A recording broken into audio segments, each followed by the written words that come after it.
Muy buenas noches, amables televidentes. Bienvenidos a este diálogo en privado con los periodistas Araceli Hernández.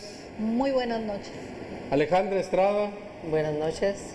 Pedro Mazón. Buenas noches. Y Juan Carlos Méndez. Buenas noches, David. Buenas noches a todos. Pues esta semana intensa, políticamente intensa, se instaló el sistema o se generó la iniciativa de reforma constitucional del sistema local anticorrupción. Esta semana también en Los Cabos se dieron movimientos en el ajedrez político de ese municipio importante de Baja California Sur, y donde parece que nada o poco se mueve es en el municipio de La Paz. Sobre esos temas, si les parece, versará nuestra plática del día de hoy, y esperamos tener un espacio de tiempo para comentar la visita que hoy hizo a Baja California Sur el presidente del PRI, Enrique Ochoa Reza.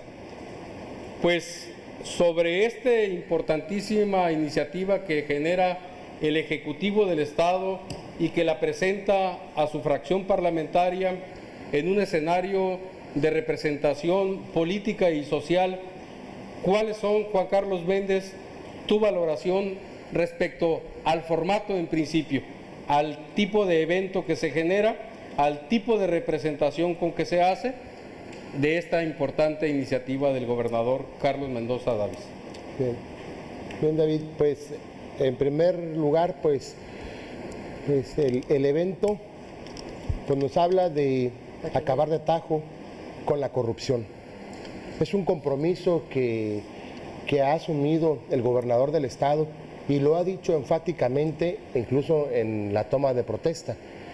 Y ahí acuden personalidades y figuras que tienen que ver con el buen desenvolvimiento y desarrollo de esta iniciativa en comento, que en cuanto entre en vigor, pues algunos de ellos son responsables de que se cumplan a carta cabal cada uno de los principios en los que está basada este proyecto con iniciativa de reforma constitucional del Estado.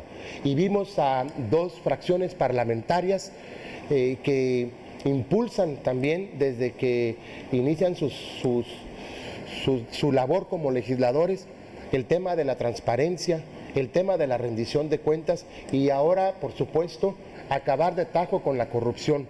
Un esquema que los subcalifornianos padecimos en excesos en los gobiernos priistas y que incluso el pueblo subcaliforniano quiso terminar de tajo.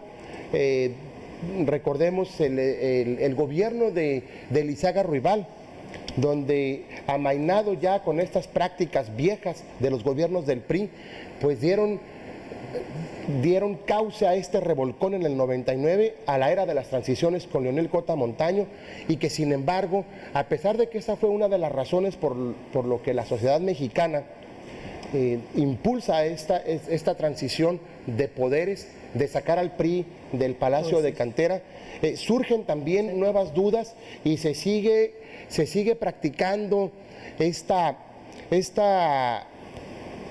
cáncer social que alcanzó a todas las esferas del gobierno. No en vano vimos, por ejemplo, el exgobernador Narciso Agúndez Montaño. Hoy todos sabemos, porque ha sido denunciado y es del conocimiento público, que es dueño de una isla allá en Comondú. Y este tipo de prácticas tienen que arrancarse de tajo. No basta también con la sola transición de poderes. Por eso, en el inicio de esta administración gubernamental, Carlos Mendoza inicia con el pie derecho, con esta creación de la ley de transparencia, que va aparejada para acotar estos esquemas de corrupción que prevalecen todavía en algunos aspectos dentro de la sociedad subcaliforniana. Sobre la relevancia, sobre la importancia de la iniciativa y del propio sistema local anticorrupción, profundizaremos más adelante. Ahorita nos detendremos sobre el tema del formato. Había dos opciones para desahogar, presentar esta iniciativa. Uno, presentarla al Pleno de todas las fracciones parlamentarias en el Congreso, y la otra opción fue la que se optó, que fue presentarla a la fracción parlamentaria. sobre ese componente político que definitivamente tiene el formato que se sigue y sobre el formato en sí mismo, que es en el Teatro Juárez de esta ciudad y en un formato de representación social y de presencia amplia también de los medios de comunicación. Sobre ese formato, ¿cuál es tu valoración, Alejandra Estrada? David, antes que nada yo quisiera poner un punto aquí sobre esta mesa.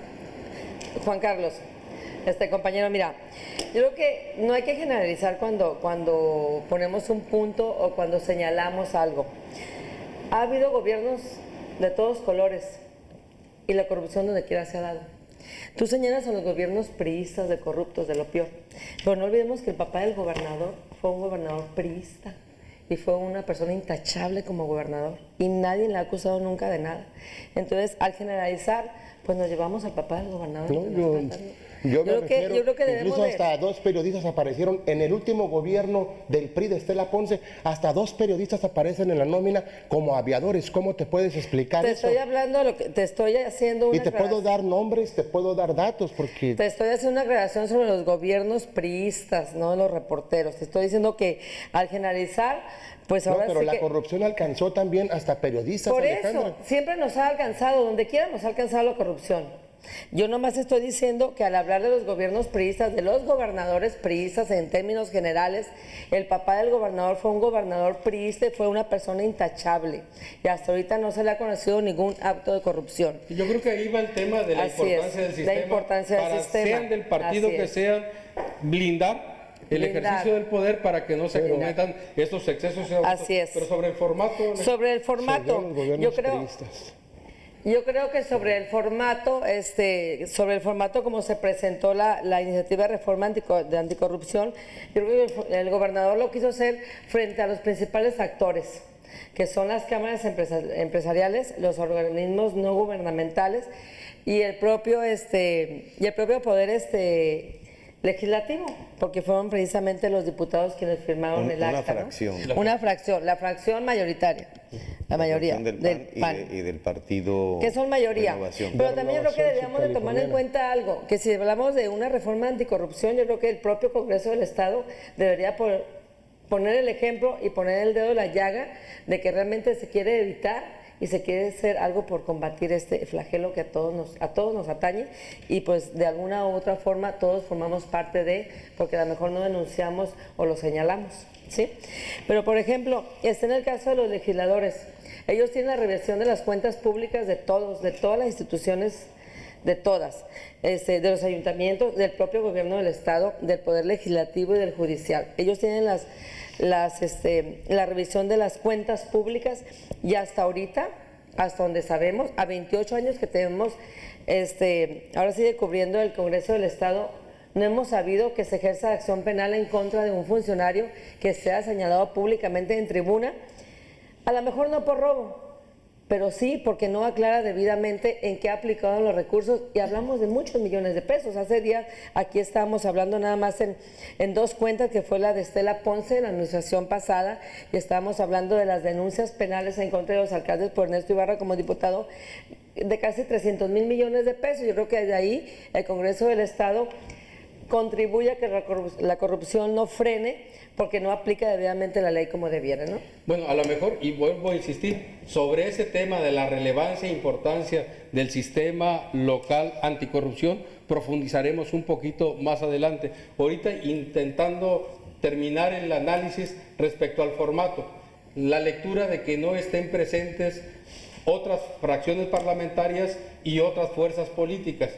¿Cuál es la apuesta del Grupo del Poder? ¿Cuál es la apuesta del gobernador del Estado a este camino que se sigue de presentación a sus fracciones parlamentarias, que es válido, legal y transparente que el gobernador recurra a ese camino para llegar a presentar su iniciativa, que seguramente sus fracciones habrán de subir a las comisiones y al pleno en su momento? Sobre ese tema, Araceli, en cuanto al formato, en cuanto a la composición de la asamblea que ahí vimos, que allí atestiguamos, ¿alguna observación, comentario? Pues mira, la iniciativa es muy aplaudible, sí es excelente que el gobernador de Baja California Sur eleve esa iniciativa para que realmente se castigue la corrupción que a todos nos tiene hartos. Pero el formato debió de abrirse, hacerse republicano, debieron de participar todas las fracciones parlamentarias, todos los partidos políticos, porque la corrupción a todos nos interesa y a todos nos afecta. La corrupción debe de ser atacada por todos los frentes, no es privativo o no se vio un evento panista, y aquí no estamos hablando que les afecta a los panistas o nada más a los panistas les interesa, a todos nos interesa, a los priistas, perredistas, del color que me digas, a todos nos interesa que se combata la corrupción. Entonces fue aplaudible esa iniciativa, la apruebo, la avalo, la aplaudo, pero el formato dejó mucho que desear porque fue dirigido a un partido político. En ese sentido, Pedro, y para cerrar este análisis, el costo o el riesgo pudiera ser que actores y fracciones partidistas, al sentirse excluidas en el tema de la presentación, puedan partidizar o puedan politizar este tema y algo tan relevante, bien visto por todos y de interés general de la sociedad, pueda sufrir un desgaste innecesario, o no hay problema y está blindado ese tema del tránsito que tendrá esta iniciativa en el Congreso del Estado. Considero, David, que como bien lo comenta nuestra compañera Araceli, y obviamente coincidiendo con lo que dice el compañero de la mesa y nuestra compañera Araceli Estrada, Juan Carlos Méndez habla de lo que es el contenido, de lo sustancial, pero la pregunta inicial va precisamente en este formato. Se hizo en un teatro.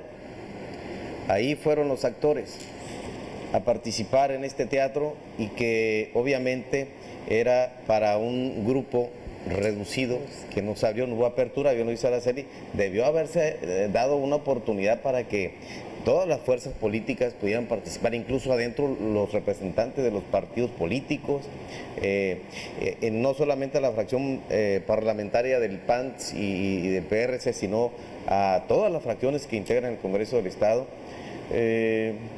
La asesoría al gobernador creo que ahí no le funcionó con este tipo de eventos, porque incluso hasta la prensa no la dejaron acercarse más allá de donde siempre tienen la oportunidad.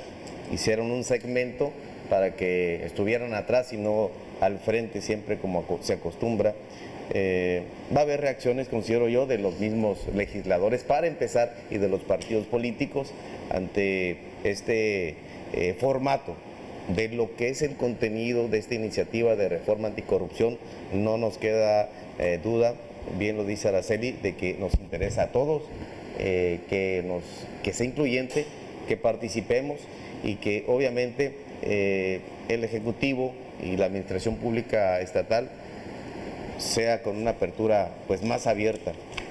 Pues ahí entramos ahora sí en materia y tratando de enmarcar esta trascendencia de lo que se vivió esta semana con esta presentación de iniciativa de reforma constitucional que deviene de una promulgación a nivel nacional de un sistema nacional anticorrupción y que plantea la necesidad de que los estados generen también sus propios sistemas locales anticorrupción, y en esa lógica se inscribe la dinámica de rápidamente el gobernador, en lo que él cataloga como un hecho histórico, presentar esta iniciativa.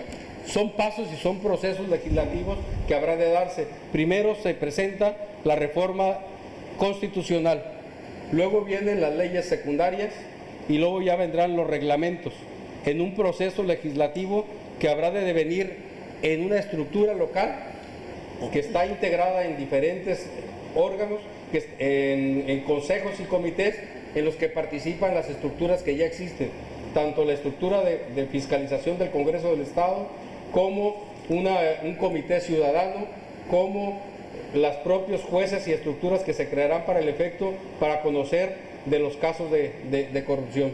En ese sentido, Juan Carlos Méndez, la estructura, la posibilidad de que efectivamente con este sistema se blinde el Estado de estos actos de corrupción que, como apunta Alejandra, no son exclusivos de un partido político, pueden llamarnos la atención o pueden ser más graves en uno o en otro.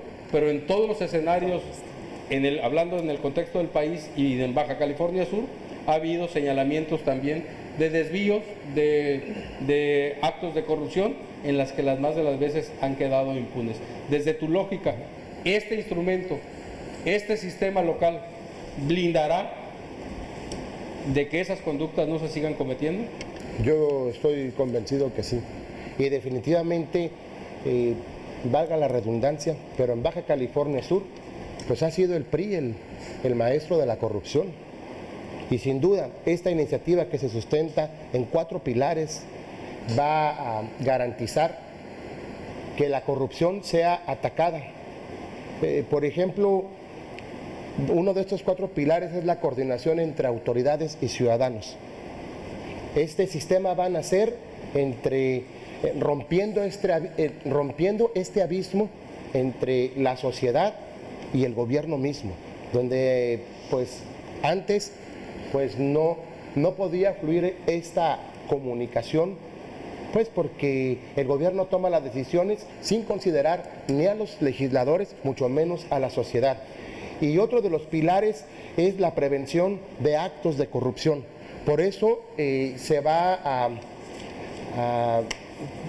a sustentarse esta ley anticorrupción entre la participación de los ciudadanos y las propias autoridades para vigilar que no se den actos de corrupción. Basta con que un ciudadano manifieste un posible acto de corrupción, inmediatamente será investigado. El otro pilar pues es el control para propiciar una adecuada transparencia en la administración pública, y el último se refiere a la aplicación de las sanciones no solamente a las autoridades, sino también a los particulares, David. Y habrá hasta 7 años para que no prescriba esta acción de una posible corrupción. Entonces, me parece que estará blindado el Estado para que quede atrás estos actos corruptos que implicaban no solamente autoridades, porque como decía, hasta periodistas aparecieron en nóminas como aviadores, y esto no puede permitirse. Y a veces se permitió porque los mismos gobiernos, como el caso de Estela Ponce, permitieron que esto se le diera carpetazo. Pero hoy con esta ley va a servir también para que se haga realidad esta demanda penal ante la Procuraduría General de Justicia contra este gobierno de Estela Ponce, en un solo ejemplo que te pongo. Sobre este tema, la posibilidad real de lograr blindar el ejercicio del poder público y de las administraciones, regresaremos en un momento más.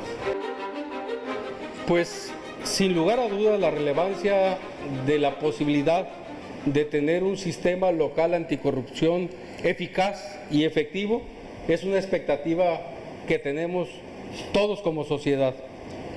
Quizás, y el escepticismo viene de la experiencia histórica que hemos tenido, porque en este momento tenemos un andamiaje institucional muy firme, o que parece muy sólido, y que esperaríamos más eficaces. Tenemos Auditoría Superior de la Federación, tenemos auditorías fiscales en los congresos de los estados, tenemos auditorías en los gobiernos de los estados, tenemos cabildos encargados de vigilar la buena marcha administrativa de los ayuntamientos, y lo que hemos vivido en los últimos tiempos ha sido realmente escandaloso y preocupante, que con todos esos mecanismos de controles de leyes de servidores públicos, los gobernantes se han servido con la cuchara grande, y que todos los procesos quedan abiertos. En ese sentido, Pedro, ¿qué tanto la corrupción es tema de un partido político o es tema de un nivel de gobierno, o qué tanto es, como se ha afirmado, un cáncer, como lo afirma Juan Carlos Méndez, que afecta a toda la sociedad? Creo que ya lo dijiste tú, este andamiaje que existe desde una delegación municipal, que pasas por un ayuntamiento y llegas a un gobierno del estado con una contraloría también, y que tienen esos datos bien fiscalizados de gente que ha operado y que ha hecho mal las cosas. y se les pasa la documentación a cada administrador, llámese gobernador, ejecutivo del estado, presidente municipal y demás, que ahí está manifiesto, ¿no? Y es no propiamente del PRI, como lo dice Juan Carlos, en el PAN también. En el PAN también tenemos ejemplos de gente que estuvo en la nómina, panistas, que sin hacer nada también cobraban en la administración pasada con el licenciado Marcos Covarrubias. ¿Quién Y cobraba si nos vamos también en la administración pasada? Porque yo sí te puedo decir los que no cobraban, Rufo, los que no trabajaban y cobraban en el PRI. panista. No, vamos, ¿por qué decíamos nombres aquí? Pero hay es que esta decir las situación cosas que con sí se claridad, da. Pedro. Hablamos del sistema anticorrupción, hablamos de una práctica que se ha dado pudrió el siempre, sistema de se ha dado gobierno, siempre. y tenemos que ser nosotros el primer ejemplo de pulcritud y dar nombres y dejar claro quiénes son los que han lastimado a la administración pública en Baja California Sur. Sí, pero tú señalas nada más te vas a un solo partido, también ¿por qué no investigaste a otro partido? Al Pues, PRD, al PAN, Claro, Narciso al PT. Agúndez, dueño de una isla en No Comondú, te eso es emociones, mira, aberrante. ya lo dijimos, es en todos los partidos. No particularizamos A ver, solamente en Pero uno. mira, permíteme aquí con este asunto de corrupción. Cuando se dio lo de Narciso Agúndez, ahí andaba también inmiscuido Marcos Covarrubias y eso era Pero él andaba ahí, pero fue por corrupto eso. o no fue corrupto. Eso es lo que hay que dejar claro. No, el porque hasta con asunto es Rosadelia que- hubo también gente el que cobraba. asunto es que, Carlos, no te enfrasques nada más que los panistas son los que, porque van todos los domingos a la iglesia, No, Araceli, comulgan, me enfrasco son- en la realidad, No, la en una realidad que ha lastimado es a los que la californianos, verdad, no, confabulado la corrupción con... aquí se ha dado en todos los colores y en todos los partidos sin excepción. Pero no se ha dado Es en lo una que señalo. administración del PAN.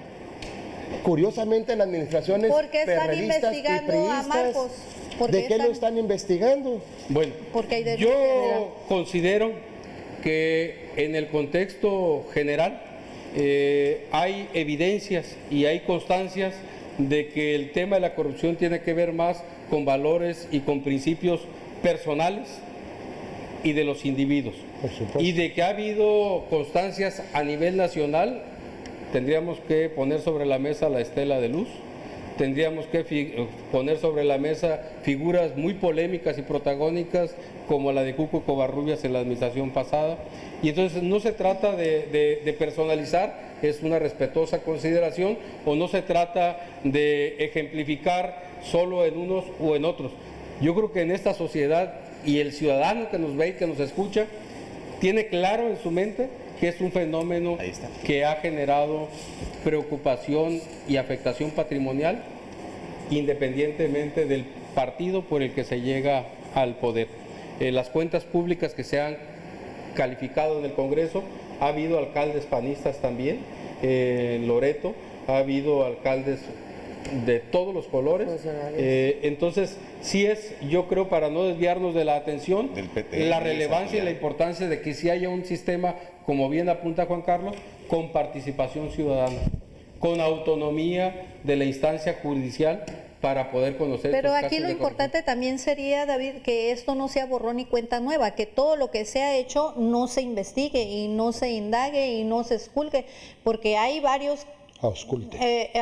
que no va en varios funcionarios, servidores públicos que están señalados, que tienen procesos y que, bueno, ahí se quedó, ¿no? Que Claro, que sea una punta de lanza para garantizarle más a la sociedad que los funcionarios corruptos no se pueden burlar de la sociedad ni de la soberanía a la que representaron. Exactamente. Alejandra, ¿tienes alguna información respecto a cómo está configurado este sistema, respecto a la figura del fiscal anticorrupción que deberá en su momento presentarse para integrar este sistema?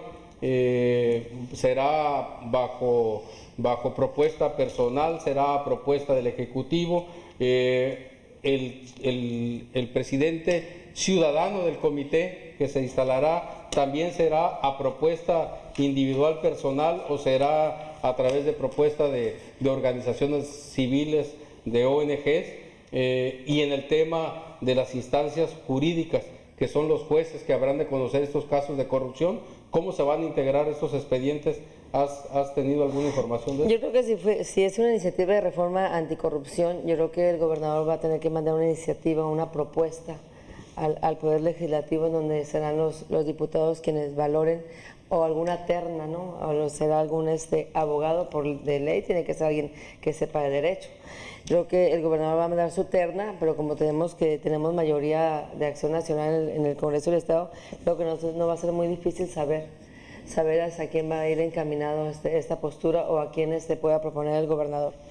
En el caso de cómo va a ser la aplicación de la iniciativa, pues ahí sería muy interesante saber también si va a ser abierto a todo que cometa un acto de corrupción, o nada más va a ser dirigido a quienes no son azules, por ejemplo. Aquí debe de ser parejo para todos. Y en el caso de quienes no estuvieron presentes en este acto, donde se dio a conocer la iniciativa de reforma anticorrupción en el Teatro Juárez, sería muy interesante saber si realmente no se invitó a los demás actores políticos. Sería muy interesante saber si de parte de la oficina del Ejecutivo, que creo que fue Carlos Rochín, coordinador, no se emitió una convocatoria a los demás actores políticos y estos hayan decidido no acudir al llamado del gobernador. ¿No? Podría ser, y también sí, es importante, Alejandra, ser. considerar aquí también de que nosotros, en mi caso, yo investigué, no ha llegado al Congreso del Estado la iniciativa. No, es una iniciativa de reforma constitucional Apenas para crearlo. Luego irán las leyes secundarias en las que se generará la estructura operativa de este. Y lo que sí es interesante saber si en esta propuesta de presupuesto para el 2017 ya va un apartado presupuestal para la implementación, porque es un hecho que se va a aprobar el sistema local electoral. Lo que sí es cierto aquí es que está pasando algo muy serio en el Congreso del Estado, y no porque sea mayoría la que tenga Acción Nacional, no debe de perderse el respeto que tienen los legisladores, aun cuando sean de Acción Nacional. Yo creo que de la oficina de Palacio de Cantera debe de tener más respeto hacia el poder legislativo, aunque sea mayoría y aunque sean del mismo partido. Yo creo que antes que tomarse la presentación de iniciativas o nombramientos que deban de pasar por el Congreso, yo creo que debe de tomarse en cuenta más al Poder Legislativo, que es en la última instancia quien aprueba, aunque tengan mayoría.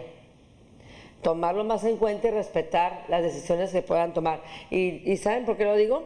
Porque incluso se ha dado los comentarios, ahora que hemos estado muy metidos en el Congreso del Estado, en que se presentan iniciativas al cuarto para las 12, ya nomás para que los diputados la voten. Como mero trámite. Como mero trámite. Pero estábamos fuera de contexto. Esta es la presentación pero sí ocupa más respeto de la facultad que tiene el Ejecutivo para presentar iniciativas. Yo no veo ninguna falta de respeto. El que hace el trabajo, la evaluación, la valoración, es el Congreso del Estado en pleno. Yo no veo... Pero no el cuarto para las 12, quienes van a legislar son ellos. Y aunque sea el cuarto para las 12, no son las personas que no están investidos de esa soberanía que te da el voto popular para decidir en la alta tribuna qué es lo que se va a hacer o se va a dejar de hacer con la Constitución. Un evento que pudiera carecer de solemnidad, porque no es un evento eminentemente jurídico. Es una presentación. Alejandra habla de otro tema. ¿De cuál tema habla Alejandra?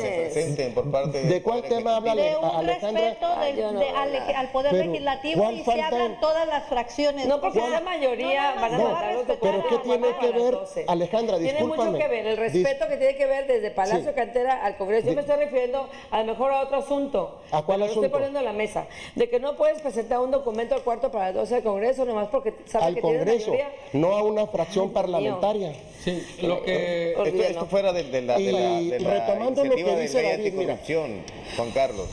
En esta habla de otras iniciativas. En este proyecto de reforma, que fue el tema que David pone en la mesa, pues no se dijo nada, porque se habla de 5 cambios fundamentales en la Constitución. Me parece que ese es el tema que en cuestión. En los sustantivos, sí, claro. En los sustantivos. Y hablamos en primer término de una iniciativa que contempla la operación de un sistema estatal anticorrupción, como instancia de coordinación entre las autoridades competentes en la prevención, detección y sanción de las responsabilidades administrativas y hechos de corrupción, así como la fiscalización y control del uso de recursos públicos. Ese es el tema central que se basa en 5 cambios sustanciales a la Constitución del Estado. El sistema estaría compuesto entonces por 2 figuras primordiales, un comité coordinador y un comité de participación ciudadana. El primero se integra por los titulares del órgano de fiscalización superior del Estado, la Fiscalía Especializada en el Combate a la Corrupción, de la Contraloría General del Instituto de Transparencia y Acceso a la Información y del Consejo de la Judicatura y del Tribunal de Justicia Administrativa. Eso sería por una parte, y este comité que va a ser presidido, por cierto, por un ciudadano y se va a encargar, entre otros aspectos, de asegurar la coordinación entre las autoridades, el intercambio de información y el diseño y promoción de políticas integrales de prevención y disuasión de actos de corrupción. Pero eso no está en Sí, duda. entre otros. Eso no está en duda, ¿eh? No, o sea, Pero eso es lo que exactamente, tenemos que decirle al esa es televidente. para nuestros televidentes Así es. la estructura jurídica de la propuesta que envía el gobernador para esta nueva estructura que va a entrar en vigor cuando el Congreso del Estado lo apruebe, aprobando las leyes secundarias y su respectivo reglamento. Aquí lo que nos queda hacer es hacer votos para que efectivamente quien llegue a fiscal, quien llegue a presidir el Comité Ciudadano, De Participación Ciudadana, quienes ejercen el cargo de fiscalía en el Congreso del Estado, tengan los cauces, la facultad y la voluntad política para hacer valer las nuevas Pero leyes. si va Porque a leyes depender del Ejecutivo va a ser muy difícil, porque al finalmente pues el Ejecutivo va a decir aquí no hay corrupción. Habrá que ver también que si las licitaciones y todo lo que comprende, porque es, o sea, Licitaciones. es demasiado lo que se debe de investigar, y el Ejecutivo, si va a depender todo el Ejecutivo, Licitaciones, Araceli, de todo el Ejecutivo, permíteme, si va a depender es que no del habla de Ejecutivo, licitaciones, perdón. si va a depender del Ejecutivo las decisiones, pues no va a haber corrupción. Hay que prender Sí. una veladora porque Sí, si lo nos vemos que fiscales. pasa y sucede, amigos televidentes, es de que efectivamente el fenómeno de la corrupción está en muchas vertientes. En la vertiente del peculado, el que roba dinero de la administración del presupuesto, en tráficos de influencia y en temas de cultura, de perversión de procesos, en los cuales hay beneficiados y hay afectados. Y entonces a esta posibilidad de que estos sectores, de que estos actores de la obra pública, de los proveedores de gobierno, tengan una instancia en donde públicamente, con mucha transparencia, se presente la queja y se le dé un seguimiento y se aplique una sanción. Porque hoy, hablando de licitaciones que menciona Araceli, en los ámbitos del ejercicio de los recursos federales, por decir algo, en la asignación de las obras, en los precios de sobreprecios que se aplican, es correcto. todos estos temas son los que preocupan y es como un balde con muchos hoyitos, donde hay mucha fuga de recursos y muchos fenómenos de corrupción. Ojalá esta estructura que presenta el gobernador y que viene logre blindar y logre abatir esos fenómenos de corrupción. Regresamos con nuestro segundo tema, que es el ajedrez político de Los Cabos.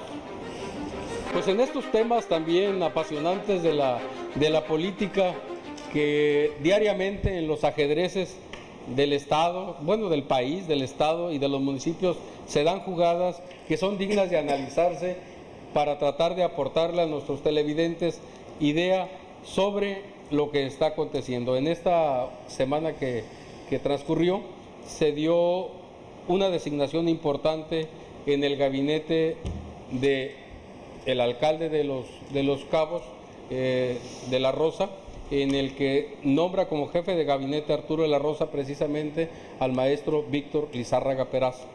Toda una personalidad, exgobernador interino, exsecretario general de gobierno, exsecretario de Educación Pública,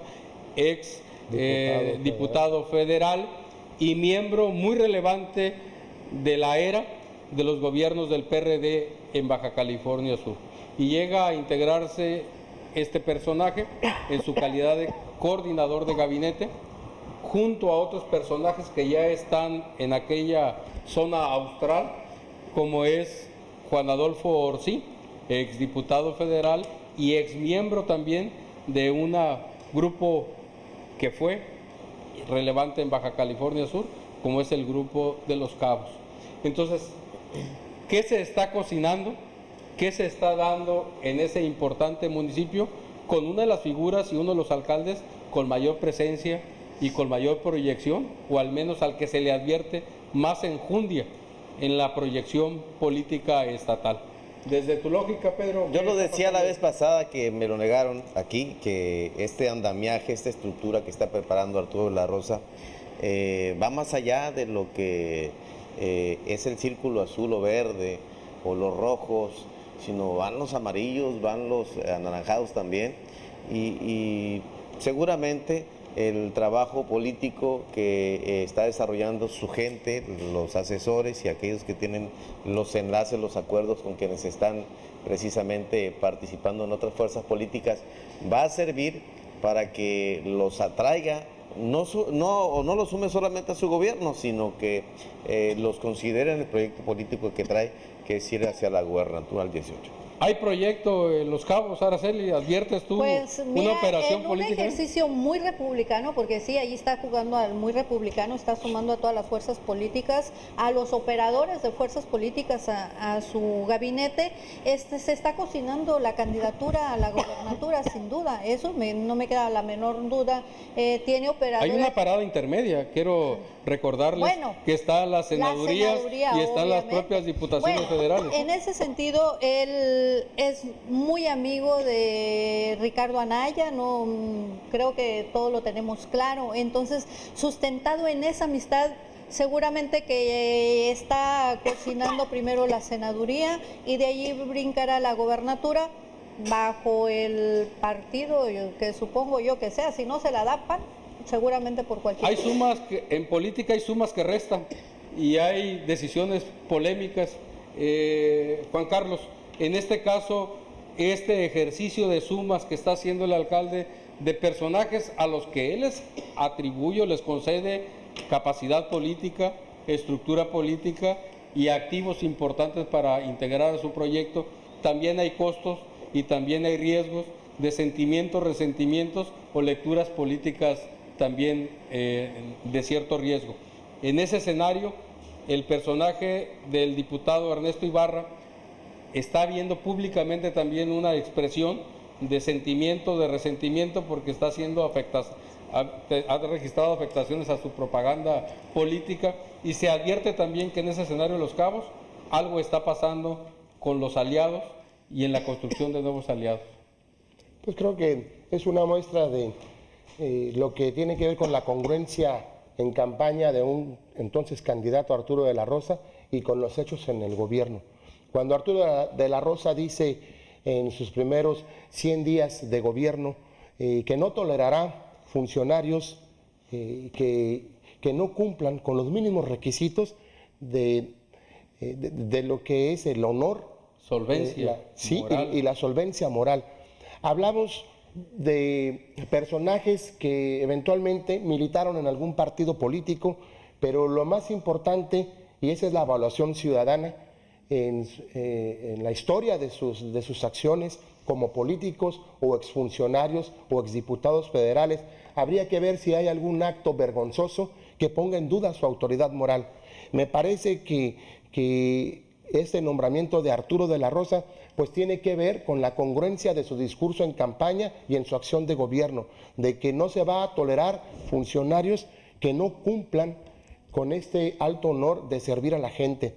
Y si pone pues un funcionario que va a ser el coordinador prácticamente de la agenda política de las direcciones del ayuntamiento, pues tiene que ver con el control y dar facultades a su cabildo para que a través de estas detecciones que hagan esta nueva dirección, esta nueva coordinación, se pueda tener una perspectiva más clara de en dónde no está funcionando. Y el tema del doctor Ibarra, pues es el tema pues de un personaje de la vida pública que ha rebasado ya sus competencias y que se ha metido en un esquema de una autocampaña personal para promoverse a la presidencia municipal. No creo que la autoridad municipal, ni estatal, ni federal esté preocupada por los eventuales carteles de promoción a la persona del propio diputado Ibarra. Y creo que no ha sido congruente Ibarra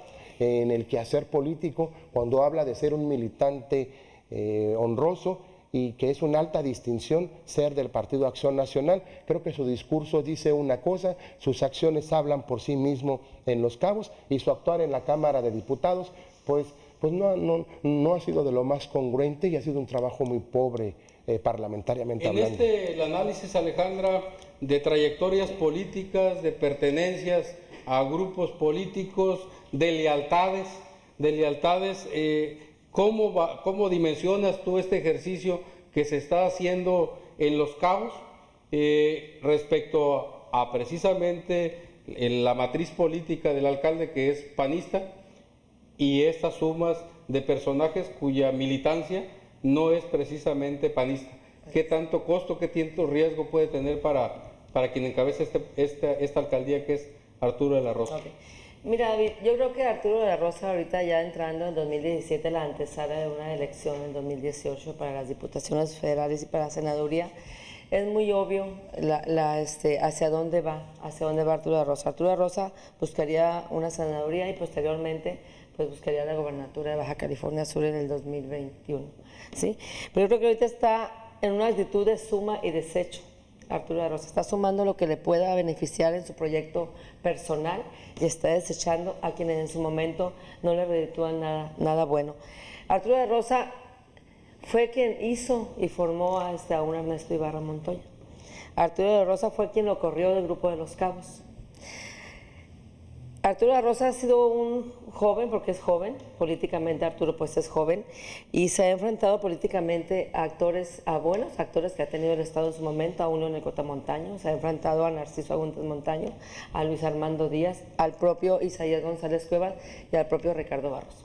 Yo creo que la madurez política y lo grande hasta donde ha llegado Arturo de la Rosa, yo creo que le tiene las suficientes tablas como para enfrentarse en un proceso electoral a quien quiera. ¿Qué está haciendo Arturo de la Rosa en Los Cabos? Está sumando, está desechando, lo reitero. Pero ¿hasta dónde el daño de un Ernesto Ibarra Montoya? Ernesto Ibarra Montoya tiene a un primo como regidor, Jesús Gómez Montoya, es regidor. Y precisamente era cuando el diputado panista, que era Ernesto Ibarra, le conseguía obras a su primo Jesús, con Tony Agúndez como alcalde. Entonces de ahí la traición y la corrupción, porque ahí caemos en que la corrupción no nomás se da en el PRI, se da también en gente que está bajo la bandera de Acción Nacional. Ahí sí me lo aceptas, ¿verdad? Porque así es. Entonces, no, porque no se ha aprobado. No está aprobado, pero se ha señalado en Cabildo. Es un dicho que tú afirmas y... No, se ha señalado en Cabildo de Los Cabos y incluso los no hay un proceso penal abierto, ni un proceso de... No hay penal, pero se está diciendo y se dice a cada rato, y el propio alcalde lo ha dicho. A lo mejor no lo ha firmado, pero entre líneas se lee y se entiende perfectamente, y los corridos políticos así son, de dimes y diretes, ¿no? Y lo entendemos, quienes hablamos un poquito de política, lo entendemos perfectamente, tú también. Pero quienes hablamos de la ley, Alejandra, hablamos con las cosas más claras. En dimes y diretes en la política existe. Eso sí, okay, eso sí. Ok, ahí está. Y así vamos en dimes y diretes en la política. Entonces, ¿hasta dónde ha avanzado Arturo de la Rosa? Ha avanzado mucho, más de lo que muchos no quisieran avanzar, ¿no? Desecha a Ernesto Ibarra, quien busca la alcaldía de Los Cabos por donde quiera. Lo desecha, pero se acuerpa con actores políticos que van de otras corrientes, por ejemplo, del PRD, del PT, y va haciendo su grupo político para enfrentarse en el 2018 a lo que venga. Y ahí es donde yo le califico y le valoro ahora sí que esa madurez. También. Ya hasta del PRI también. Entonces, yo no descarto... Valentín Castro Burgón. Yo no descarto, a lo mejor, ¿por qué no decirlo?, que si el PAN no se lleva de candidato a un Arturo de la Rosa, se vaya a ir Arturo. No sé por qué partido. Muchos dicen que por el PRI. Y el PRI dice que está abierto a quien llegue con tal de ganar las elecciones. Rapidito porque ya se nos fue el tiempo. Dos comentarios. Uno, respecto en ese contraste que se da entre este accionar político potente del alcalde de Los Cabos con el accionar político del alcalde de La Paz, que parecería que hay una ausencia de proyecto, de interés. ¿Qué es lo que a tu juicio, Juan Carlos, está pasando en La Paz? Pues yo, O a lo mejor no leemos o no estamos enterados nosotros, pero al menos una percepción que hay es esa. pues la percepción es de que hay una apertura para que diferentes fuerzas que integran el cabildo pues tengan cabida en las decisiones del presidente municipal. Han sido escuchados todos, incluso ha habido también hasta diferencias entre mismos integrantes del ayuntamiento de un mismo partido, y todos se lo achacan al secretario general, y creo que el secretario general ni tiene facultades, ni voz ni voto en las decisiones de un ayuntamiento. Que no sean cobardes y collones los regidores, incluso hasta del mismo partido Acción Nacional, que digan la verdad, que hablen claro y que no inmiscuyan a un hombre de buena fe, y un hombre que ha sido congruente en su decir y hacer, y le quieran endilgar a un funcionario cuando las decisiones se toman en este órgano que es deliberativo y colegiado, David. Y por eso empezamos, como decía bien Alejandra, en los dimes y diretes, y eso no le abona nada al buen futuro de La Paz. En términos de percepciones, Alejandra, el personaje que pone sobre la mesa Juan Carlos Méndez, Isidro Ibarra, el secretario general del ayuntamiento, y esa relación institucional o de poder que tiene con el alcalde de la capital del estado. ¿Qué tanto es eso? ¿Dimes y diretes o qué tanto es reflejo, una percepción construida en base a la actuación del secretario general del ayuntamiento? Yo creo que todo político sabe y lo entiende que el poder se ejerce, no se comparte. Yo creo que al alcalde, a nuestro buen amigo Armando Martínez, le puede pasar lo mismo que le pasó en su momento a Guillermo Mercado con nuestro amigo Antonio Ortega, ¿sí? O Estela Ponce o Estela Ponce con Alfredo Reyes Cervantes. Yo creo que aquí está muy clara la película, y no nada más el cabildo, en el cabildo esos collones, como tú les dices, así que lo firmas, no nada más esos collones lo han dicho, también funcionarios y empleados, que Armando Martínez da una instrucción y que se la tumba el secretario general. Entonces yo creo que aquí es muy importante saber quién es el presidente municipal y cuál es el papel que juega el secretario general. Si bien es un grupo, un equipo, tienen que ir al parejo y no permitir que ante la sociedad se vea el presidente municipal como monigote del secretario general. Creo que es de respeto a la investidura. La percepción. Extraviado totalmente. Aprovechando, porque nos quedan segundos, la avenida de Enrique Ochoa Reza, el acto que hoy encabezó el relevo del delegado general del PRI, Héctor Guevara, y el nuevo delegado que deja Araceli. ¿Cuál es tu lectura de ese evento del día de hoy? Pues es otra recomposición que va a sufrir ahora el PRI. Ya viene intentando recomponerse, todavía no lo logra. Héctor Guevara se le achacaron ausencias o preferencias a un grupo político. Sin embargo, bueno, con Isaías se le ubicó tácitamente, pero a lo mejor pudo haber hecho una alianza con Isaías, porque Ricardo Barroso continúa manteniendo de rehén al PRI, cree que el PRI es de él, como no agarró la gobernatura, agarró al PRI, entonces lo tiene en el traste. El reto de Aarón Irizar, senador sinaloense que llega a conducir la representación del Comité Nacional del PRI en Baja California Sur. Lograr la unidad, que va a ser muy difícil. La fuerza hoy lo vimos, Alejandra vivió una entrevista que le compartieron tanto Isaías González Cuevas y Estela Ponce. Están unidos, sí, están haciendo alianzas, sí les dijo, y un Ricardo Barroso solo, ausente, que todavía tiene en sus sueños allá, y da risa, que quiere ser candidato a gobernador otra vez, y esto pues no lo permite. Y sí, vacilada, exactamente. Ahora el priismo pues ya no les cree. No le cree ni a Ochoa Reza, ni le cree A nadie. al nuevo delegado que llega. Juan ya, Alberto Valdivia, al el grueso secretario Alejandro. del país. Juan Alberto Valdivia, el tercero, ahora sí que el cuarto en discordia, pero eso sí, retomando lo que dice Pedro, rapidísimo, porque ya nos vamos. La entrevista que nos dieron en conjunto, Isaías González Cueva y Estela Ponce, coinciden, están en alianza, van unidos a lograr, a buscar la unidad del PRI. Ricardo Barroso nunca se acercó a ellos, no permitió que se le tomara una foto con ellos dos. Ricardo, una actitud por demás, senador, discúlpame, infantil a estas alturas de tu vida, a donde has llegado, 2 veces Soberbia. candidato. No, infantil, porque ojalá fuera soberbia, fuera diferente. Fue infantil, yo creo que no le abona en nada en su actitud que quiera demostrar ante los demás priistas. La unidad jamás se va en el PRI, quedó demostrado en este evento, donde... O sea, sigue siendo el reto Sí. la unidad, Juan Carlos. Sin embargo, el senador Aarón Irizar López, yo creo que en su calidad y en su condición de senador, pues se puede dar una relación hasta más amplia, porque hay camaradería entre el senador Ricardo Barroso y el senador... Con sus compañeros senadores. Sí, porque Isaías. no mencionó a Estela Ponce, y yo creo que esa señal está más clara, O sea, ya quedó trae una borrada lectura, Estela Ponce. ya trae una lectura. La de violencia política se presencia. vio Y ahí. ustedes en contra estuvieron de ahí, Estela lo vieron, de parte no la Enrique Ochoa mencionan. Reza, Pero también hay que tomar en cuenta algo, cuando le iba a mencionar, los croquistas que están apoyando a Estela avasallaron con sus Pero porras. no la mencionó. Pero Pues- para todos fue Pues una violencia amables política. televidentes, sobre estas las lecturas del accionar no lo político mencionó. de actores en las Está muy alcaldías, evidente, de actores en los partidos políticos y de actores en los gobiernos federales y estatales, seguiremos compartiendo con ustedes. Muy buenas noches. Bueno. Buenas Buenas noches.